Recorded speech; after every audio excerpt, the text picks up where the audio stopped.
Dobrý den, takže já vás vítám dnes u druhé videorecenze mobilního telefonu Sony Xperia T. Dnes jsem aktualizoval na Android 4.1.2, čili je tam ten nejnovější systém a i když jsem původně říkal, že druhou videorecenzi na tento telefon točit nebudu, tak jsem se ji nakonec rozhodl natočit, protože vlastně je tam nová grafická nástavba, takže je to úplně jinačí, je to pěkné a hlavně se mi líbí odemykací a jakoby ta zamykací obrazovka. Čili ještě bych připomněl, že natáčím digitálním fotoaparátem Panasonic Lumix DMC FZ150 a natáčíme teda tentokrát jenom v HDčku a ne ve Full HD. Čili já mám telefon teďko vypli, aby jsme to vzali od začátku, takže ho zapneme. Takhle. I úvodní animace, která je při jakoby to butování, tak je trošku jinačí, má jinačí barvy, ale jinak je v podstatě stejná jako ta předchozí.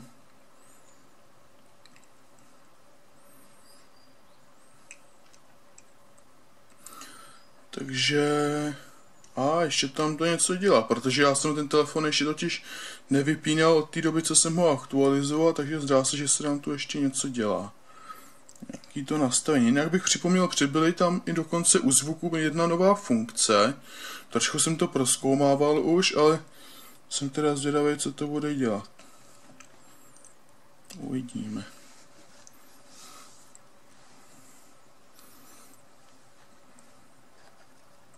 Určitě se změnilo například, když voláte, už tam máte obrázek, když máte obrázek u kontaktu, už je ve vysokém rozlišení, už to není v malém rozlišení jako dřív, čili obrázek je kvalitní, máme v podstatě změněný i celé barvy a hlavně úplně jedna ze hlavních možností, úplně z těch nejzásadnějších je to, že si můžete upravovat, kolik tam chcete mít na displeji obrazovek, takže já ve výchozím, normálně předchozím systému tam bylo, že můžeme vlastně pouze 5 obrazovek a teď jich můžeme až 6, čehož jsem využil. Takže se podíváme, že tady vidíme, že můžeme rovnou přejít na fotoaparát a hlavně, až vám ukážu nastavení fotoaparátu, tak se budete docela divit, protože opravdu je to změněný a hodně. Čili jsme to takhle odemkli.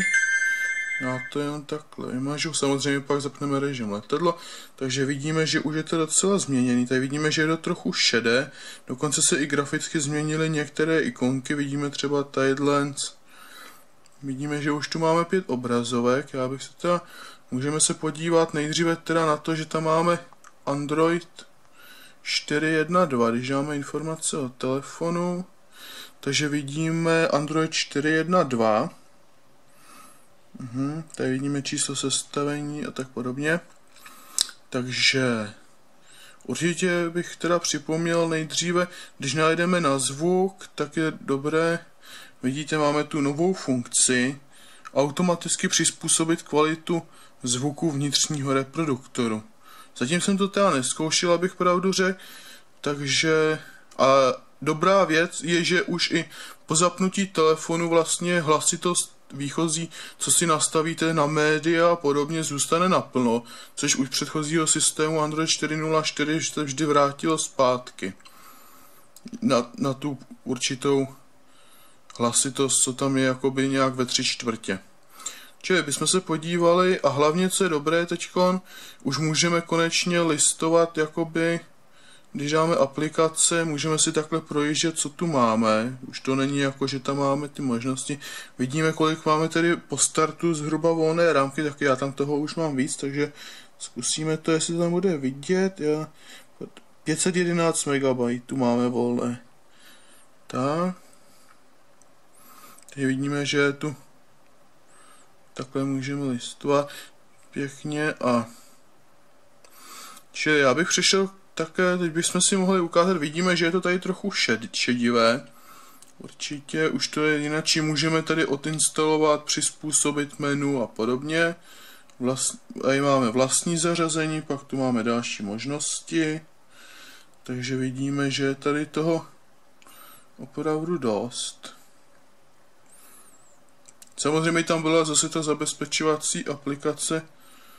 Jo, a teď tu už se nám tady zobrazuje hláška přines na kartu SD nějaké data, protože je vnitřní úložiště pouze ze 75% plné. No, já osobně doufám, že to půjde vypnout teda. A když už jsme u toho, tak můžeme vidět, že tu máme ty funkce, kterými můžeme zapínat rychle, třeba Bluetooth, Wi-Fi, mobilní data, tak vidíme, že je to vlastně trošičku pozměněné, je to trochu jinačí. Tak. Čili určitě jste si všimli, že tu máme ještě takhle šedou čáru. Myslím, že to, no. Takže tady vidíme. Jinak co se týče album, tak to se prakticky nezměnilo. To je v podstatě pořád stejné. Není tam nic nového. Můžeme vidět, že můžeme takhle listovat. Tady vidíme ještě vlastně fotografie, které jsem dělal na ten projekt Blikače.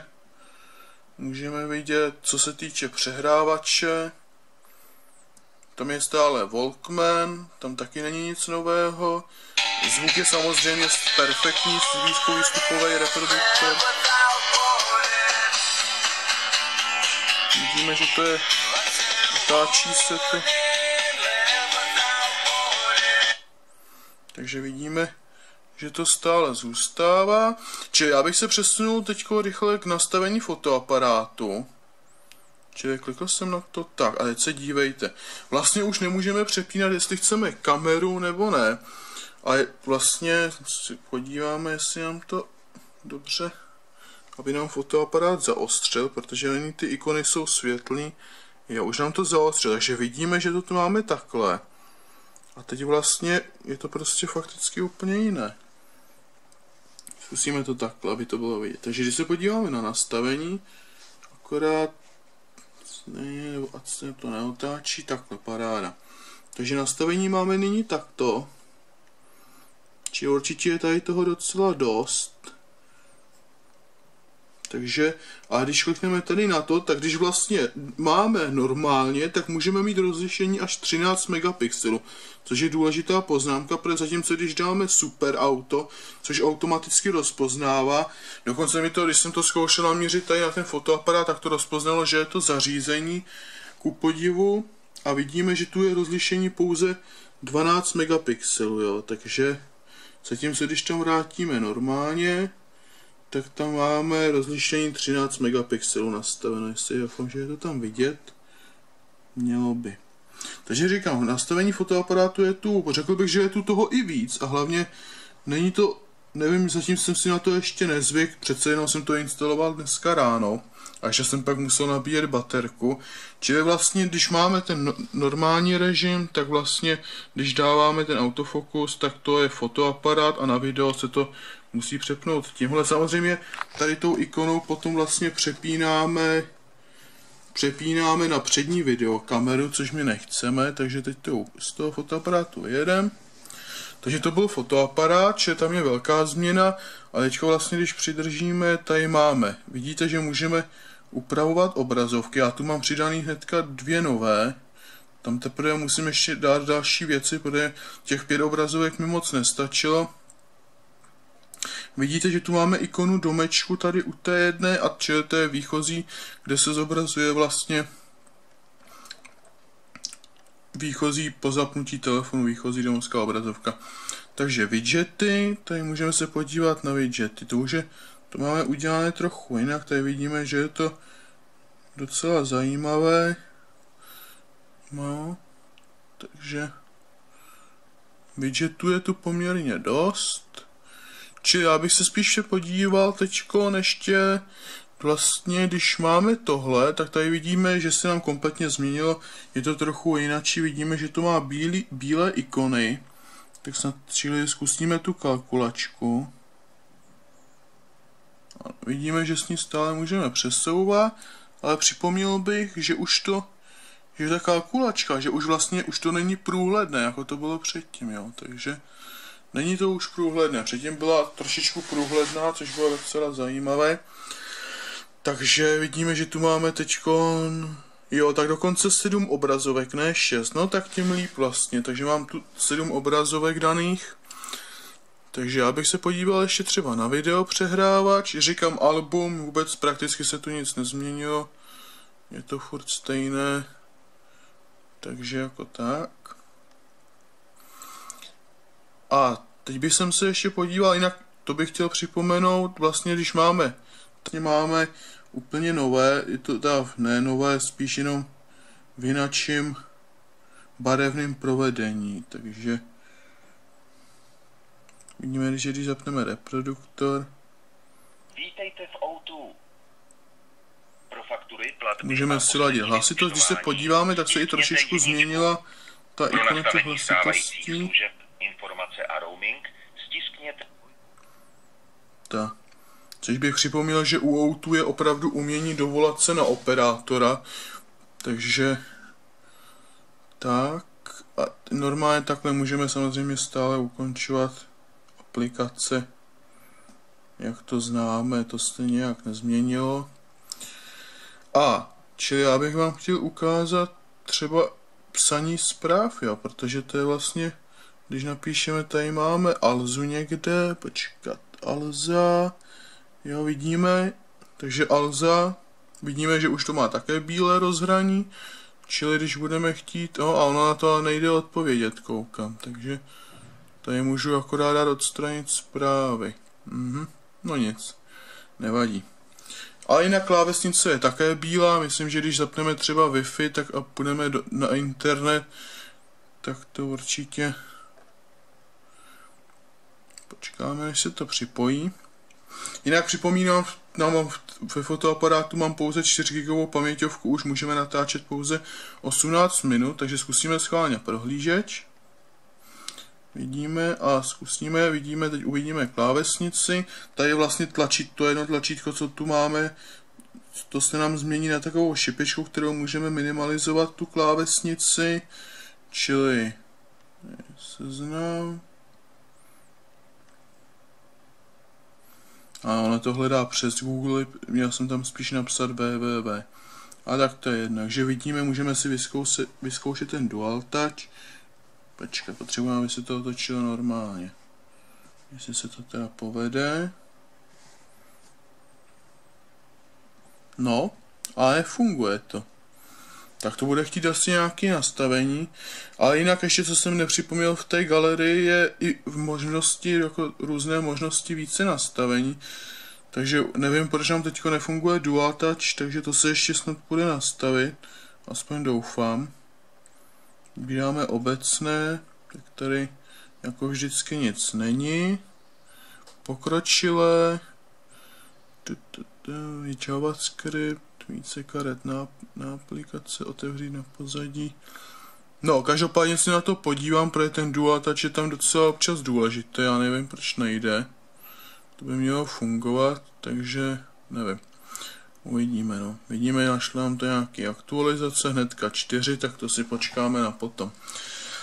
Takže vidíme, že animace je stejná, ale jinak, co bych připomněl, tak tu máme třeba, když dáme tapety, tu máme nové tapety, například tu máme tu modrou kytičku, to se mi líbí teda, takže a pak samozřejmě tu máme i schémata, jo. Takže když dáme živé tapety, tady máme stále klasické, čili my si tam dáme tohle a modré schémata, protože tady máme ještě různé schémata, co tu jsou nové.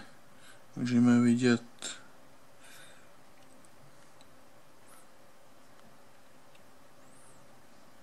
takže takhle. Čili a ještě jednou nastavení a koukneme se na to album. Čili když se podíváme, tak tady vlastně máme, samozřejmě musí se na něco kliknout, jo. Čili když si otevřeme, já nevím, třeba tohleto, teďko takhle klikneme, tady se nám jako vždy zobrazí různé možnosti, čili klikneme tady na to a vidíme tu různé nastavení. Samozřejmě obrázky jdou přes galerii, přes album dávat ke kontaktům, což už jsem nahradil ty obrázky, aby tam byly prostě ve vysokém rozlišení, protože Android 4.0.4 to bohužel měl horší, ale teď už je to v pořádku.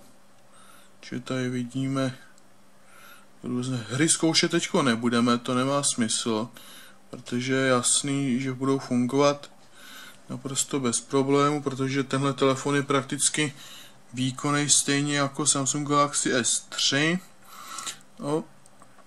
A já si myslím, že to bude asi všechno, protože už tu není skoro co ukazovat, můžeme se ještě podívat na nastavení třeba Wi-Fi. Tady vidíme sítě, můžeme vidět, že nám tady takhle přibyly ikony. Bluetooth, co tu máme za nastavení. No, tak to se musí zapnout. Přenesená data, ale jinak bych připomněl, že by Android 4.1 už má i čítač hovoru, takže vlastně uvidíme, kolik jsme provolali minut, což je docela dobrý. Aspoň ta S3 to měla, takže by to mělo být i tady. Takže tak. Takže to by mělo být funkční. Tady máme na Xperia. Tady vidíme, co tu máme. Nic speciálního tam není prostě. Čili zabezpečení, jazyk, instalační příručka. Vidíte, já myslím, že to tam předtím ani nebylo. Tak či onak, já instalační příručku nepotřebuju. První telefon s Androidem jsem měl už v roce 2010, takže není třeba. Takže samozřejmě ještě, jak jsem slíbil na svém webu, tak tam vložím v brzké době během několika dní, maximálně týdnů, několik ukázkových